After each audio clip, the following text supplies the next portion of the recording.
السلام علیکم ورحمۃ اللہ وبرکاتہ۔ ناظرین، میں دلشاد احمد مظاہری اور آپ دیکھ رہے ہیں Islamic news India YouTube channel. ناظرین، دارالعلوم دیوبند میں تعلیمی امور سے متعلق اہم فیصلے۔ مجلس عاملہ کا ایک روزہ اجلاس بحسن و خوبی اختتام پذیر۔ دارالعلوم دیوبند کی مجلس عاملہ کا 2 نشستوں پر مشتمل ایک روزہ اجلاس ادارے کی تعمیر و ترقی کے اہم فیصلوں کے ساتھ اختتام پذیر ہو گیا۔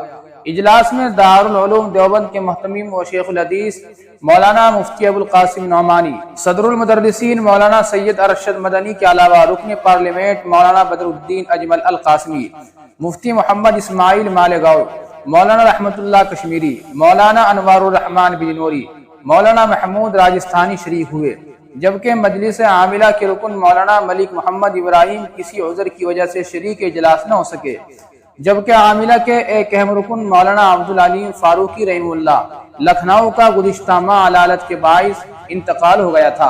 اجلاس میں سب سے پہلے تعزیتی قرارداد منظور کی گئی اور حضرت مولانا عبدالعلیم فاروقی اور ناظم محاسبی نیر عثمانی و دیگر شخصیات کے انتقال پر رنج و غم کے اظہار کے ساتھ ان کی ارواح کے لیے ایصال ثواب کیا گیا اور ان کے لیے دعائے مغفرت کی گئی۔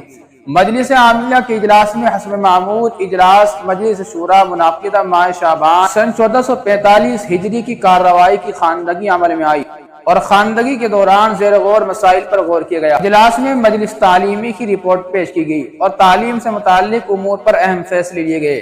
اس کے علاوہ دیگر شعبہ کے نظماء نے بھی اپنی اپنی رپورٹیں پیش کی۔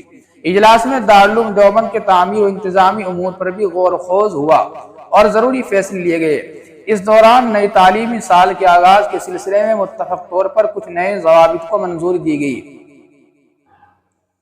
اساتذہ کی تقرری انتظامی امور کو مزید بہتر بنانے اور شدید گرمی میں طلبہ و اساتذہ کو بہتر سہولیات فراہم کرنے کے متعلق فیصلے لیے گئے۔ الغرض اہم تعلیمی و انتظامی تجاویز کی منظوری اور ملک و ملت کے لیے دعاؤں کے ساتھ مجلس عاملہ کا یہ اجلاس بخیر و خوبی اختتام پذیر ہوا۔